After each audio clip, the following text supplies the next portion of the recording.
се опитам да дам някаква илюстрация за какво трасе става въпрос. Ето тук се вижда цялата обиколка, като се завърта по часовниковата стрелка. Стартът от Мирково има различни варианти да се излезе на стартова позиция, но в случая аз избирам да карам страни от селото, край Бърдо, за да си спестя просто карането по асфалта, което за подобен мотор не е препоръчително. Освен това, както се вижда тук, е доста интересно. Може да бъде по-малко сухо или повече мокро. Заобикаляме овчарници, след малко ще минем и реката. Този участък не е задължителен.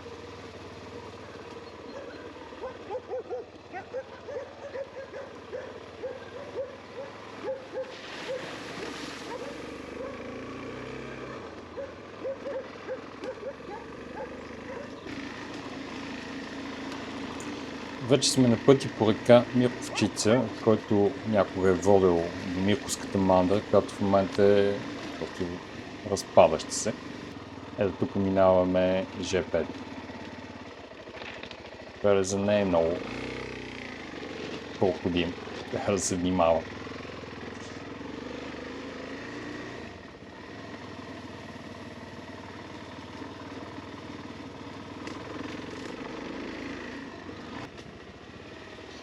Първите километри след като се мине ЖП-то са сравнително лесни, т.е. наклона на пътя не е голям и самия път не е лош, чак пат, както се вижда тук има локви, но те са по-скоро изключение и са лесни за преминаване. Тук има една порта, така да се каже, която трябва да се отвори и след това да се затвори. По-интересно ще стане след малко, когато... Това е доста типично за тази част на Балкана. Общо взето няма полегати подходи. Винаги в един момент става доста брутално стръмно, както ще видим след малко.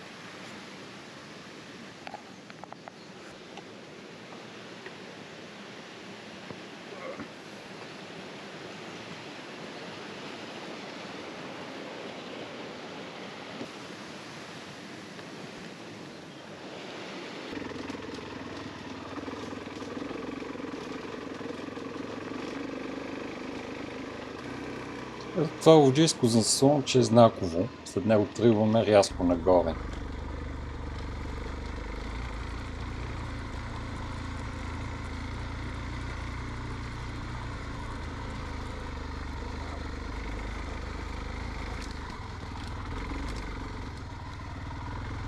Ясно е, че не личи на кадрите, но тук насетне става стръмно. И съответно, понеже е стръмно, тяхната вода, път е поизровен. Тук се изисква вече някакво по-сериозно усилие, за да се премине.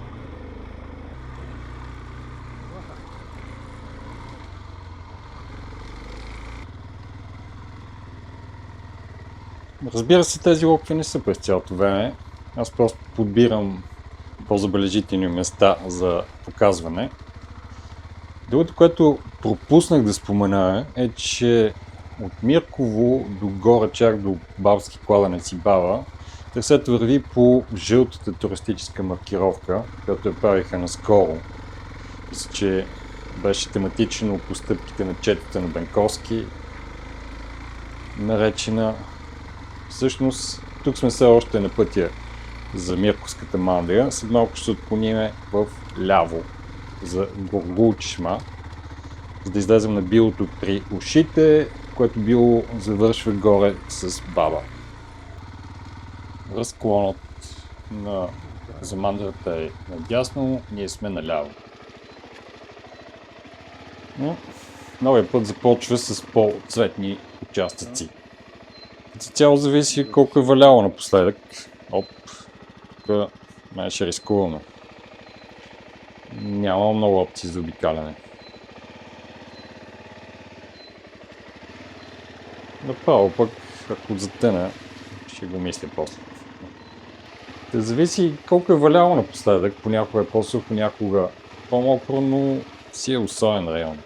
Така е за малко, докато се стигне до реката. да се мине през нея, както ето се вижда.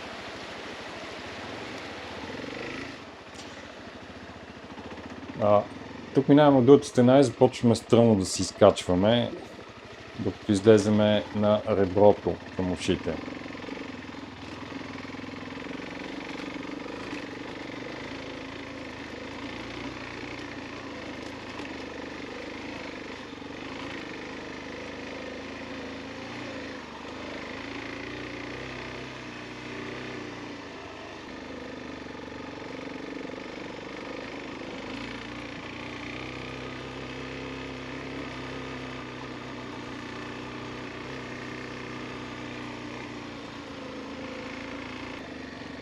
Тук дясно има една постройка. Интересното е, че допреди година някъде тук си беше съвсем обрасло. Как изведнъж стана, кой изрина гората и окастри и защо. Предполагам, скоро ще разбереме, но да, това е Горгова чешма. След Горгова чешма е последното стръмно. Преди излизането на реброто.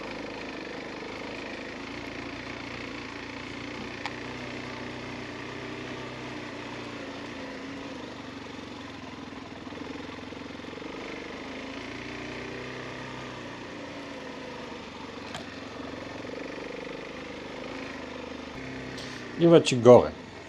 Това е реброто, което разделя мерите на Мирково и Буново и излиза горе на Бала. Тук започвам да катеря очите, а пък далечината с леко изпъкващата къщичка е връх Бала.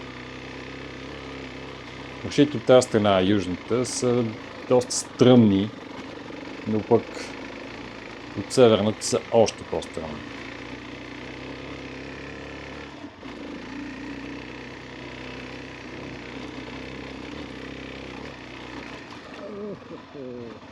Ето ме горе на върха. Поглеждам от другата стена и ми се вижда прекалено стръмно, затова на сигурност изгасен двигател.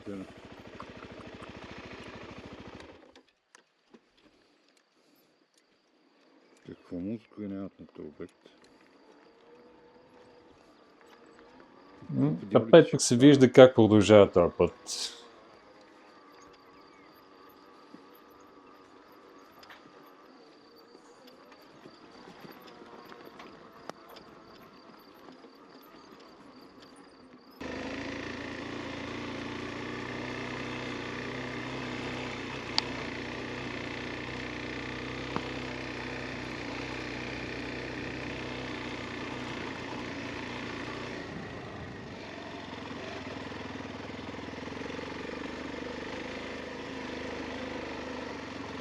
Това може би е най-екстремната част от трасето.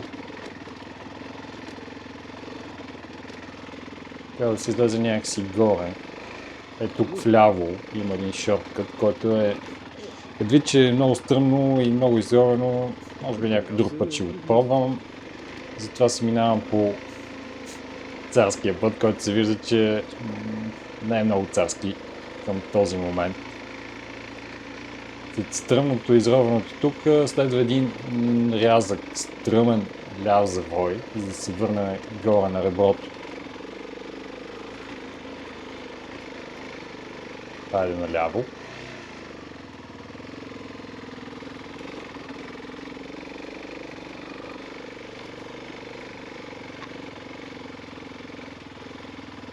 Топ, горе. И ето сега в дясно се отклонява единия вариант, жълтата марка, който също е приемлив, но в един момент в края имаше там един доста стръмно и каменисто изкачване. А пък тук пред мене се явява един заек. Почва да тича, его, вижда се.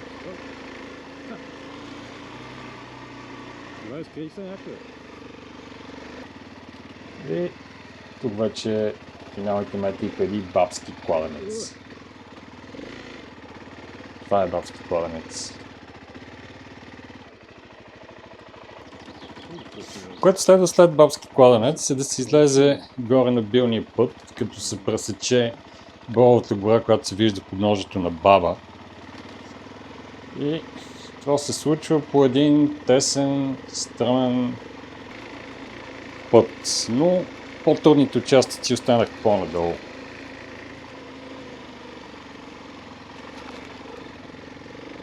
Разбира се, не личи колко е стъмно, а няма нужда да го споменавам.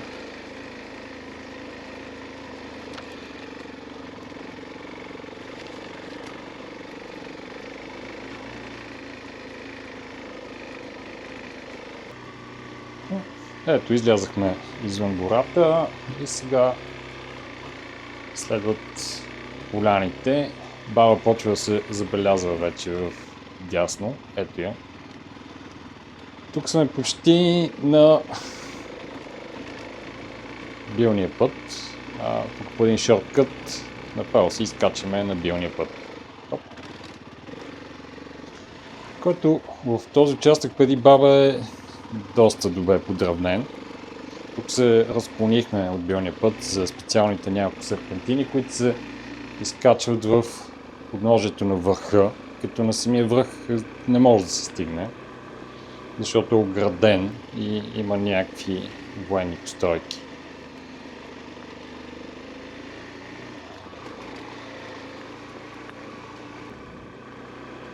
Ето е баба. Горе дясно се видя. Тоест, видях с антените. И това са последните серпентинки. Оп.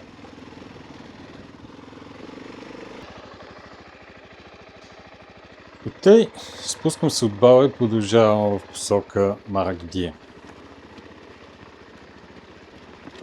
Ето го Марагидия се вижда насреща. Особеното в района е, че Марагидия е най-високия връх, за разлика от Баба, но затова пък Баба, тук се връщам на билния път, затова пък Баба е по-остър и по-изпъкващ и затова е по-известния в района. Другото, което за мен е малко странно, въпросният Баба обикновено се нарича Трополска Баба, което не знам какъв е смисъл, защото този връх дори не се вижда от Тетро поле. Но, както и да е, от другата му страна е Трополска мандра, може би има нещо общо. Тук си карам по билния път, доста панорамен. Надолу се виждат селата и средна гора, докато в един момент, това е най-високият участък от пътя, пътя става доста по-хард, отколкото е преди това. Този участък е силно изровен и с доста камъни. Стига се до една постройка, която постройка сега е изоставена, но преди мисля, че е послужвала по-нагоре на скалите, има някакви антени, не знам точно каква е историята. Чувал съм, че пълно са замервали евентуално да слагат ветрогенератори там. Но дали е така, не знам. А тук съм на Марагидия. Пародията е, че също аз снимах цялото изкачване към върха, но оказа се, че всъщност аз съм спрял камерата, когато съм си мислил, че съм я пуснал.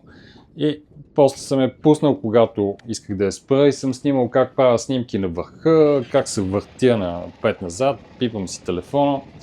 Но ето сега тръгвам да се слизам от Марагидия. Това е посока изток, посоката в която продължавам. В ляво е рудникът Елаците, лунния пейзаж на Елаците. Тук се движи по билната маркировка на Колемине, вижда се зимната маркировка, колците.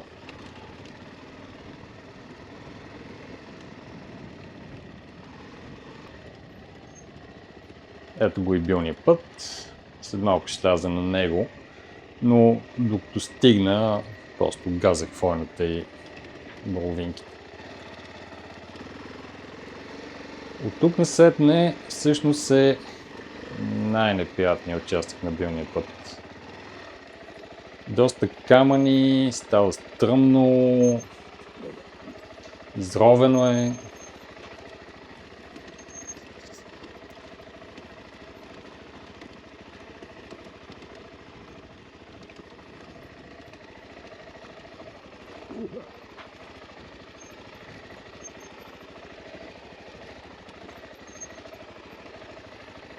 Още малко по-напред идва един още по-неприятен участък, който за щастие обаче може да се заобиколи, което аз ще направя.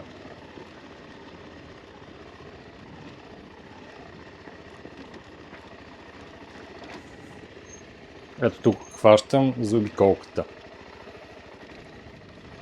Тук започваш заобиколката, защото е там горе много зле.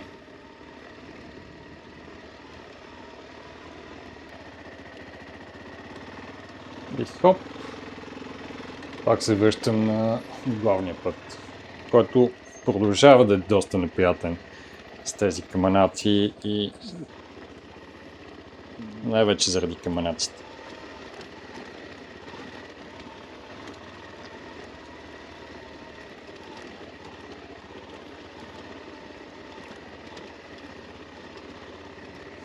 С това малкото моторче се мъчи доста, ако си с по-голям мотор, който не можеш да държиш като тръгне да се парзаля и да залита, мисля, че ще е доста неприятно. Трябва си увереност при преминаването на тези участъци. Може би някой ден ще се пробвам аз. Но някой ден. Тук вече наближавам върхът Моргана, който е по-нисък, вече под 1700.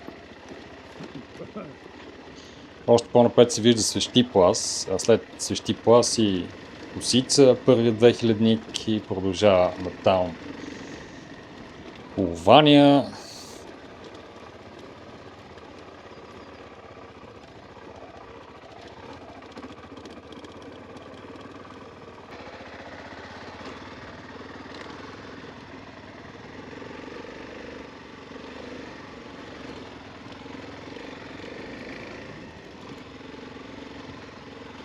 А пък тук се опитвам да се качи на Моргана. Не се опитвам, аз се качих на Моргана, но историята е, че ми свърши батерията на GoPro-то.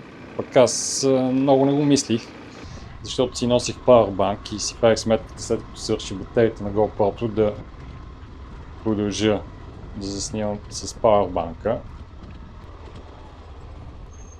Но се оказа, че GoPro-то с пъхната батерия и Powerbank не иска да работи. В крайна сметка успях някакси да наглася един стъп, в който махнах батерията и когато нямам батерия работеше, но пък сега дойде другия проблем, че не можех да изключим GoPro-то, защото в момента, който го изключи много скоро Powerbank-а заспиваше и после като го пусна, то не искаше да стартира, пък беше трудно да докопам Powerbank-а. И ето идваме на другия доста неприятен участък и то е подсичането на връх Моргана от юго-исток. След като се мине този участък, вече оттам до Кашана пътя е слънце. Тук решавам да пробвам някакви вариации на основния път по билцата и почвам да мислям другия вариант, да сляза към хижа Моргана. Ето тук се отклонява пътя за хижата, но се оказа предизвикателство. Ето тук имам паднали дървета отпред и аз опитвам да мърдам напред-назад мотора, но 150 кг никак не са малко. Така че накрая стигнах до варианта да карам право напред.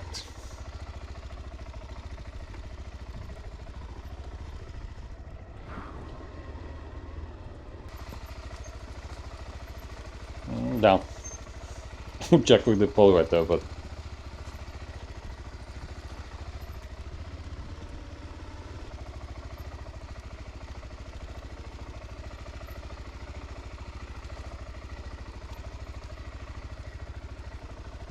И ето, излизам на хижа Моргана.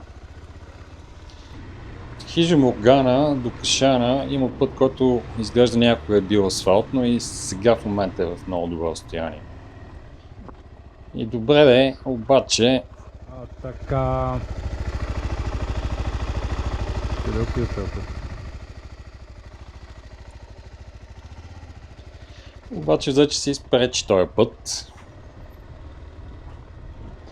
И аз се почесах не много и реших да го пробвам. Знаех си, че накрая ще стане много стръмно. Просто винаги така става и така и стана. В началото изглеждаше много добре, после не чак толкова. Имаше изорвани участъци, но от един момент насетне стана брутално стръмно.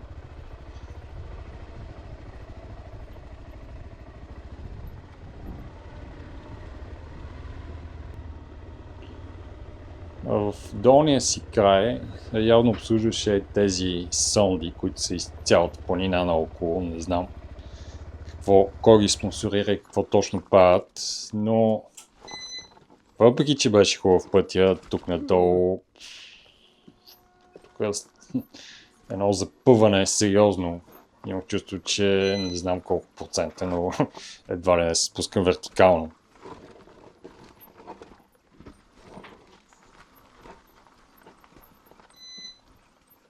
Какви са тия стъмници? Да.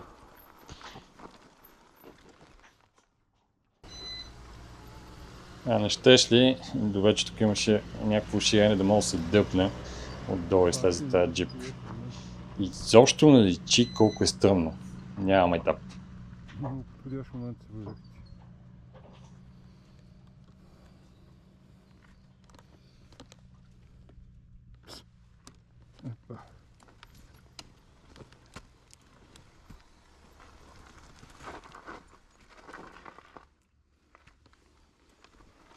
И така, до Чулпеч.